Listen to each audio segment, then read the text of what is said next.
Hello viewers, welcome back to BakoMaths, and today's lesson we'll be looking at Gauss-Jordan elimination, its meaning and its key concepts. And so if you have not subscribed to this channel, kindly subscribe for more updates. Let's get started.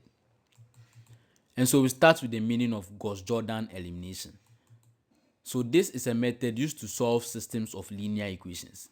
And basically, there are several ways we can use to solve systems of linear equations, and Gauss-Jordan happens to be one of them.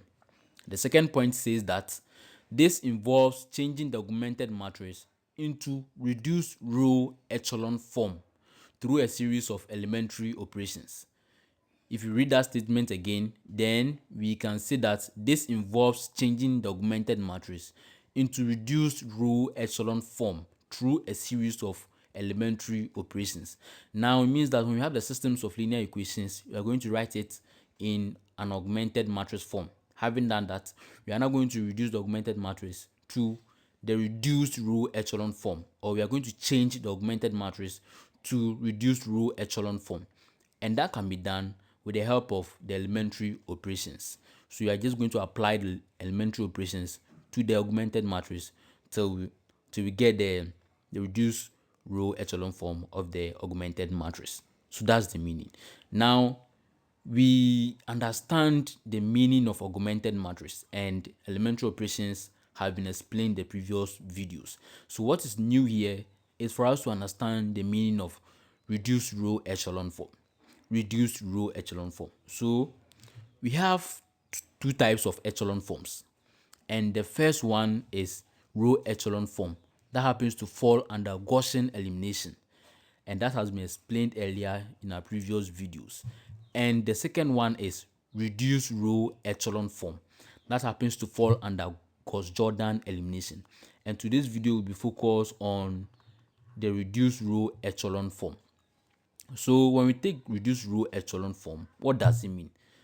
So when we say reduced row echelon form, a matrix is said to be in reduced row echelon form if it satisfies the following four conditions.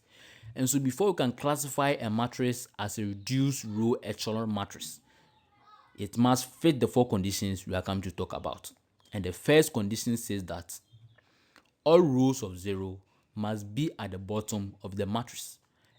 So this simply means that if you have a matrix and realize that in that matrix there is a row that is made up of 0 elements, all 0 elements in that row, then that row that is made up of entirely 0 elements must be at the bottom of the matrix. So when we have a matrix like 1, -4, -5, 0, 1, 2, 0, 0, 0. Now we can see here that in row 1, not all the elements here are 0, and then we don't even have 0 elements. In row 2, not all the elements here are 0, but in row 3, all the elements here are 0. So it satisfies condition 1 of reduced row echelon form. Now let's have a look at a counter example to this condition. Now we have this counter example. We have the elements 1, -4, -5. You have 0, 0, 0, 0, 1, 2. Now in row 1, we don't have any 0 element here. But in row 2, all the elements here are 0. And row 3, not all the elements are 0. But the condition said that when we see a row of 0 in a matrix, all the elements in that row must be at the bottom of the matrix. So we can write this one to fit condition 1 by just interchanging the position of row 2 and row 3. So that we can write it as row 2 interchange row 3. So when we interchange the position of row 2 and row 3, we are just going to get back the matrix we have here. And that is condition 1 of reduced row echelon form. And we move on to the second condition. And in the second condition, we have the first non-zero entry from the left in each row must be 1. That is the leading one or pivot, and must be to the right of the one above it. Now we are going to take condition 2 portion by portion and look how it implies. And so when we have a matrix, we have row 1 of this matrix, we have row 2 of this matrix, we have row 3 of it, and the last one row 4. Now when we take conditions 2 portion by portion, then we are going to take the first one. That is, the first non-zero entry from the left in each row must be 1, and that one is called the leading one or pivot. And so that's the first portion. So when we look at the matrix we have here, realize that the first non-zero entry in row 1 is 1. It satisfies. When we look at row 2, realize that the first non-zero entry here is 1 and is from the left of the matrix. It satisfies. When we look at row 3, the first non-zero entry is 1 and then is from the left of the matrix. It satisfies. When we come to row 4, realize that the first non-zero entry here is 1 and is from the left of the matrix. That satisfies. So it means that that portion has been satisfied in condition 2.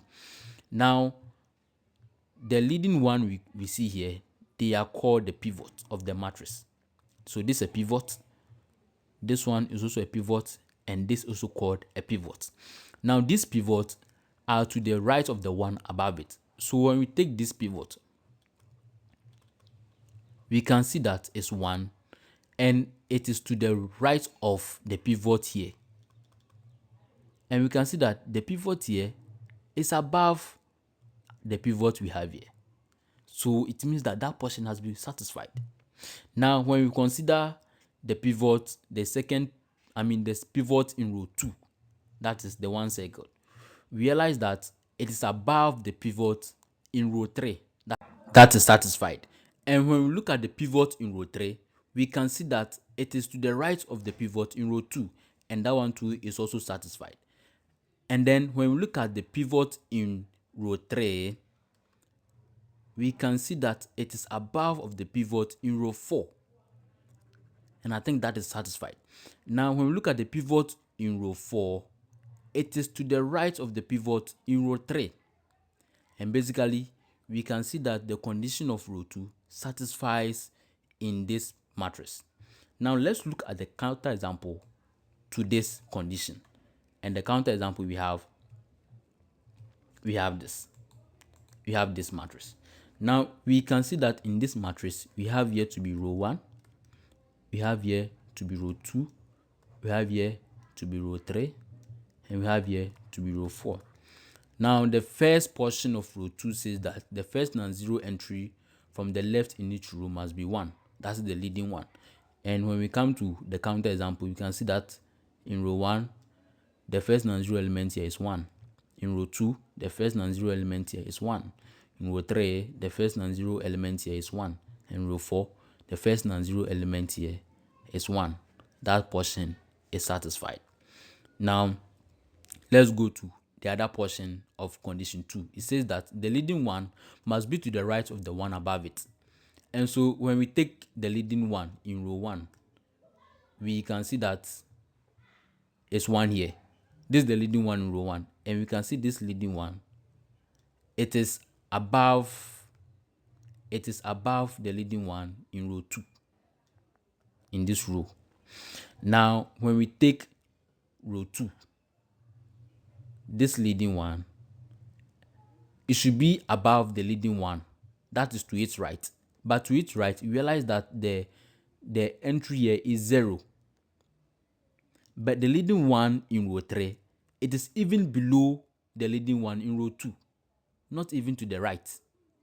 And so that condition is not satisfied. So when we get here, condition 2 is not satisfied here, because the leading one in row 3, it is not to the right of the leading one in row 2.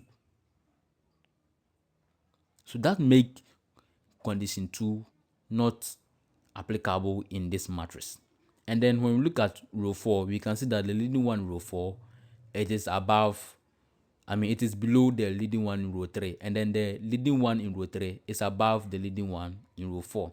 And then it is even to the right. But because when we take the leading one in row 2 and row 3, realize that the leading one in row 2 is below the leading one in row 3. And then not even to the right of each other. We realize that condition 2 is not satisfied in this matrix. And so that make condition 2 invalid in this matrix. Now we move on to the third condition in reduced row echelon form. And with the third condition, we have All elements below the leading one must be 0. And so if you have a matrix and you want to fit into the condition of the reduced row echelon form, all the elements below the leading one must be 0. And we have an example as what we see here. So with this matrix, we have this one to be row 1, we have this to be row 2, we have that to be row 3, and the last one to be row 4. Now condition 3 is saying that all elements below the leading one must be 0. So in row 1 from the left, this is our leading one. And we can see that the elements below the leading one, they are all 0. And that works. When we come to row 2, the leading one is what we see here. And we can see that the elements below the leading one are all 0. And that works. When we come to row 3, the first non-zero entry here is 1. That's the leading one. And we can see that the element below it is 0. So that is condition 3. But in row 4, we can see the leading one here is 1, actually. But there is no element there, so we don't even bother ourselves. There's no element there, so we don't even bother ourselves. So that is condition 3 of the reduced row echelon form. Now, let's look at a counter example to this condition. Now we have this. In this counter example, we have row 1 of it, we also have row 2, row 3, and the last one as row 4. Now in this counter example, realize that the first non-zero entry here is 1, that's the leading one, and the element below it, we have 0, 0, but this element here is not 0, and so it does not satisfy the reduced row echelon form for condition 3, so it makes the condition invalid here. Now when we come to the second row, the first non-zero entry here is 1, but the element below it, this element is not 0, and that condition is invalid here. But the element we have here is 0. So it means that to make the element below the leading one in row 2 0, I mean this one, you have to perform row operation. You have to perform row operation to this matrix. Now let's move on to the leading one in row 3. Now in row 3, realize that the leading element here, the first non-zero element here, is 2 and not even 1. And that one does not work. In row 4, we can see that the first non-zero entry here is 5 and not even 1. And that does not even work. So that is condition 3 of the reduced row echelon form. Now, if we have a matrix and realize that that matrix follows all the conditions in reduced row echelon form from condition 1 to condition 3, we can describe that matrix as a matrix being solved using the Gaussian elimination procedure. That is the row echelon form. If that matrix follows the conditions from 1 to 3, we can classify that matrix as a row echelon form. That is, the matrix has been reduced using the process of the Gaussian elimination. But until we add condition 4 to the condition we have here, it is not described as a reduced row echelon form. So to make a matrix a reduced row echelon form, you have to add the fourth condition. And the fourth condition says that, and condition 4 states that all entries above the leading one in each column must be 0. All entries above the leading one in each column must be 0. And we have this matrix. Now in row 1, we have row 1, we have row 2, row 3, and row 4. We can see that in row 1, the leading one in this column here is 1. And it says that all entries above it must be 0. We don't have any element here above the leading one here, so we don't bother ourselves. But in row 2, we can see that in each column, realize that the element above the leading one here is 0, and that works. Now in row 3, the column of row 3, realize that the leading one or the leading entry here is 1, and all the elements above the leading one are all 0, and that works. When we come to row 4, the leading entry here is 1, and we can see that all the elements above the leading one are 0, So that is the condition for the reduced row echelon form. Now let's look at a counter example. Now in this counter example, we have row 1 of it. We also have row 2. We have row 3 and row 4. Now we can see that the first non-zero entry here in row 1 is 1. And there's no element above it, so we don't bother. Now we come to row 2, we realize that the first entry here is 1. And we can see the element above it is 0. That is fine. Now let's come here. The first non-zero entry here is 1. Element above it, we have 0. But with this element, it's never 0. And so it is making the fourth condition in reduced row echelon form invalid. And so render this matrix to be not a reduced row echelon matrix in condition 4, with respect to condition 4. And so we can change this one to be 0 by applying elementary row operations. When we come here, realize that the first non-zero entry here is 1. Above it is 0. But this element is not 0. But this element 2 is 0. But because the 8 here is not 0, it is making condition 4 invalid in this matrix.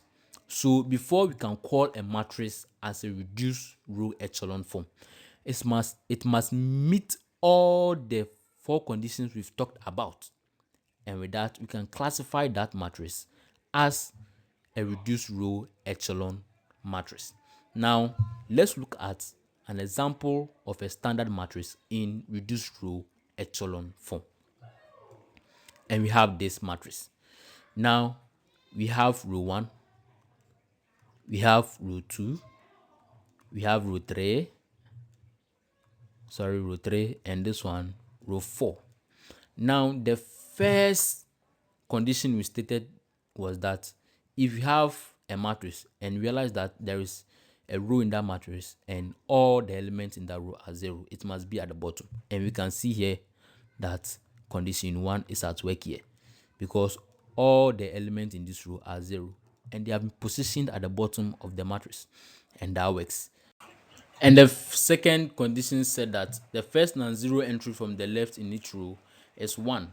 That's the leading one or pivot, and it's to the right of the one above it. And so when we take this one, when we take the first leading entry in row 1, we can see that it's 1 here.